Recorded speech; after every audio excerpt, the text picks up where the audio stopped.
ओम शांति। 23 अप्रैल 2024 की साकार मुरली से होमवर्क। आज की मुरली से हम लक्ष्य लेंगे डबल सिरताज बनने के लिए सतो प्रधान बनने का पुरुषार्थ करना है। डबल सिरताज उसे कहेंगे जो सूर्यवंशी घराने में आती है आत्मा, जो विजय माला का दाना होती है। तो ऐसा बनने के लिए आज विशेष दो बातों पर ही अटेंशन रखेंगे, याद के ऊपर और पवित्रता के ऊपर।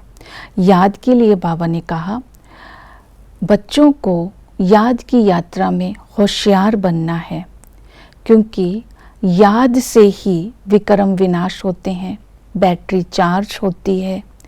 याद कैसी होनी चाहिए? बाबा ने कहा लीवर घड़ी एक्यूरेट होती है। लीवर घड़ी समान एक्यूरेट बुद्धि का योग होना चाहिए। तो ये पुरुषार्थ जिनका रहता है वो ही राजाई में आ सकेंगे। और राजाई में आने वाले आत्मा, मैं कोटों में से कोई हूँ, इस नशे में भी रहना है।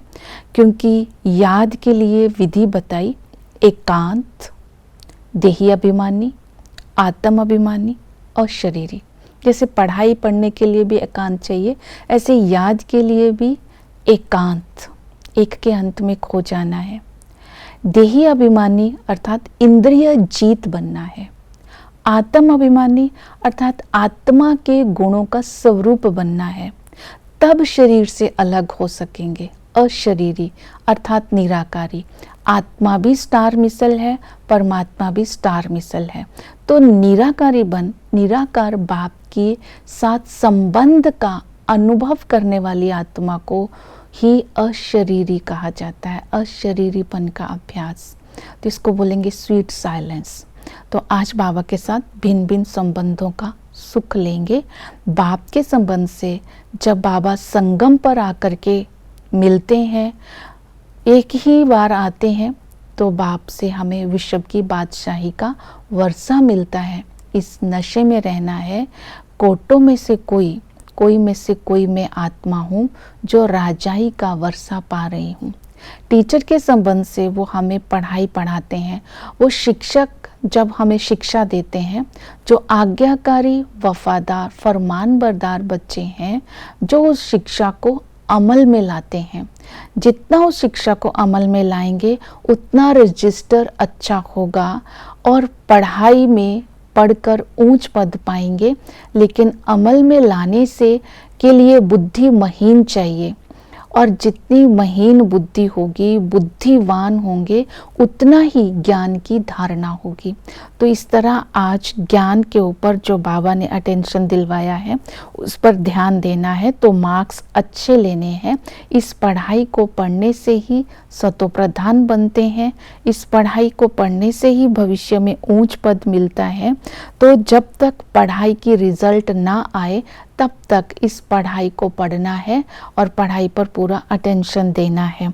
फिर सतगुरु आकर के हमें, सच्चा सतगुरु आकर के हम सब की सद्गति करते हैं, मुक्ति, जीवन मुक्ति का रास्ता बताते हैं, घर जाने का रास्ता बताते हैं। इसलिए बाबा कहते हैं तुम हो बेहद के वानप्रस्थी, क्योंकि तुम्हें ज्ञान है कि हमारा घर क्या होगा और उसके बाद हमें कहाँ जाना है। और हम नॉलेजफुल होकर के वाणी से परे जाते हैं, लेकिन बाकी सारी दुनिया है हद के वानप्रस्थी, क्योंकि बाबा कहते हैं वो जाना चाहे या ना जाना चाहे उनको भी मैं घर वापस ले जाता हूँ। इसलिए बाबा सर्व के सद्गति दाता है। इस तरह सतगुरु की याद से भी हमें पावन बनना है, तभी घर जा सकेंगे। तो पवित्रता की धारणा कैसे करनी है? बाबा ने कहा पुरुषार्थ करना है बाप को फॉलो करने का। जितना बाप को फॉलो करते जाएंगे दैवी गुण धारण होते जाएंगे, क्योंकि मुख्य बात ही पवित्रता की है।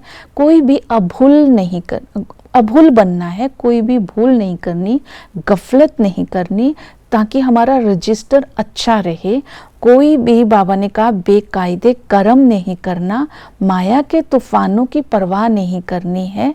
तो बाबा ने कहा कर्म इंद्रिय जीत बनना है, क्योंकि ये मल युद्ध है। मल युद्ध में हमें महावीर बनकर रहना है, पहलवान बनकर के रहना है।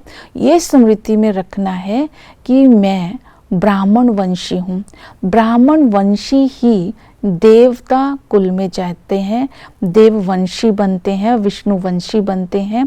2 पेपर सबको पास करने हैं, एक विनाश का और दूसरा पेपर आएगा माया का।